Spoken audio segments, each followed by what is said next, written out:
धन्यवाद धन्यवाद वैभव जी, आपने याद किया। जी, जनता से जुड़ी हुई है और कल चुनाव के परिणाम है नगर निगम के, और वो इसलिए महत्वपूर्ण है क्योंकि 24 के चुनाव भी सामने ही हैं। तो आपको क्या लगता है, क्या ओपिनियन होगा? बीएसपी इस बार दलित मुस्लिम गठजोड़ के हिसाब से चुनाव मैदान में उतरी थी।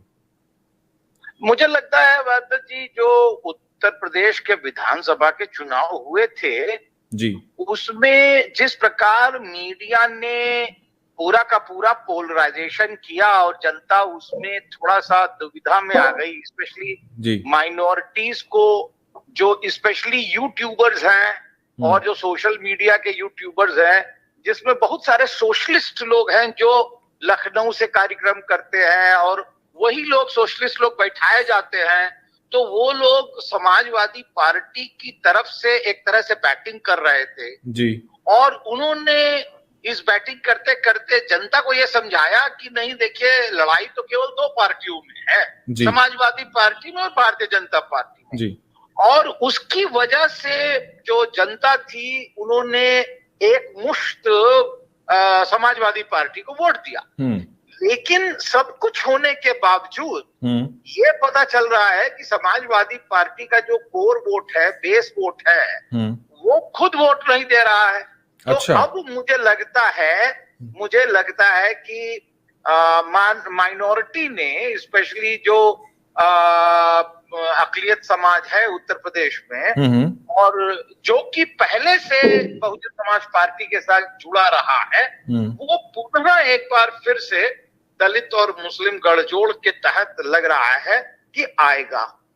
और इसकी वजह से बहुजन समाज पार्टी का जो प्रदर्शन है वो अच्छा रहने का मुझे लगता है अनुमान मैं लगा सकता हूँ। सर, मुसलमान वोटों को लेके बड़ी कवायद है सपा और बसपा के बीच में, और जो मुस्लिम वोटर है वो खुद भी डायलेमा में रहता है कि किधर वोट किया जाए। तो कहाँ उनका नेचुरल अलायंस होना चाहिए, किस तरफ जाना चाहिए आपके हिसाब से मुसलमानों का वोट?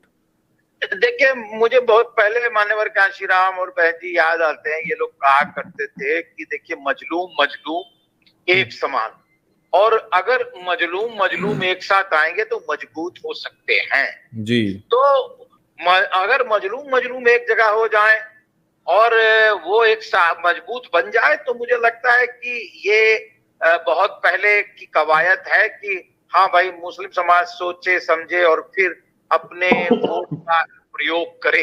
ये बात मान्यवर कांशीराम और बहन जी समझाते रहे और ये बात बीच में समझ में आई। और एक समय था कि 6 और 7 विभाग जिसे कहना चाहिए रखा करते थे मुस्लिम समाज के लोग, और चाहे वो अब्दुल मन्नान हो, चाहे वो जो आपके राइन हो या नसीमुद्दीन सिद्दीकी हो, उसके उधर आप चले जाएं तो मतलब मुस्लिम समाज के काफी लोग जो है वोट किया करते थे और लीडर हुआ करते थे। बड़ी फेहरिस्त है मुस्लिम नेताओं की जी, एक लंबी फहरिस्त है।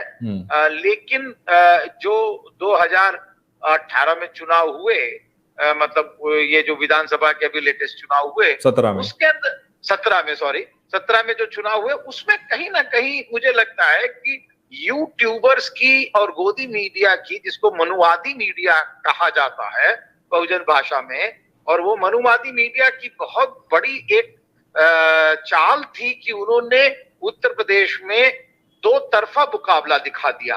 और दो तरफा मुकाबला होने के कारण, और ये सूट करता था भाजपा को, इसीलिए वो जिसे कहना चाहिए, आपने देखा होगा शमशान, कब्रिस्तान और जो है लव जिहाद, इन सबको लेकर के आया। और जो है दीपावली में बत्ती चली जाती है और इधर चली जाती, तो उन्होंने इस प्रकार का बाकायदा कैंपेन भी किया जी, जिससे वो काम जो है उन्होंने सोची समझी साजिश के तहत किया कि अगर हम ये कर देंगे तो जो है जनता समझ जाएगी कि हाँ, ये बाइपोलर जो है मुकाबला हो रहा जी। बहुत बहुत और जी तीसरी बात ये थी कि इसमें मुकाबले में वैभव जी ये था कि उनको जो काउंटर करना था, समाजवादी पार्टी को भारतीय जनता पार्टी आसानी से काउंटर कर लेती है क्योंकि उनका लॉ एंड ऑर्डर इतना अच्छा नहीं था। लेकिन बहुजन समाज पार्टी को वो जो है काउंटर नहीं कर पाती और इसलिए वो लड़ाई अपनी नहीं दिखाना चाहती। और ये पूरी जो जनता थी वो समझ नहीं पाई। पर तो मीडिया मुझे लगता है मैनेजमेंट कि मीडिया मैनेजमेंट सर सपा का ज्यादा बेहतर है, इसमें कोई दो राय नहीं है। बिल्कुल, और उसमें जो सोशलिस्ट विचारधारा के लोग हैं, दिल्ली से लेकर के उत्तर प्रदेश, बिहार, यहाँ तक कि आप चले जाएं कलकत्ता, बंगाल, इन सब में सोशलिस्ट विचारधाराओं के जो पत्रकार हैं उनकी भरमार है।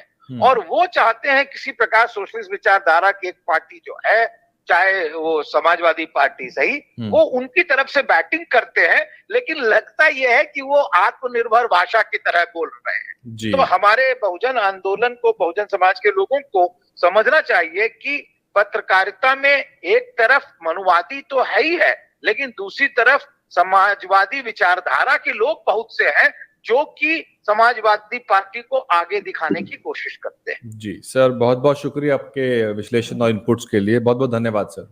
थैंक यू वैभव जी, आपका याद करने के लिए। Thank you sir. जय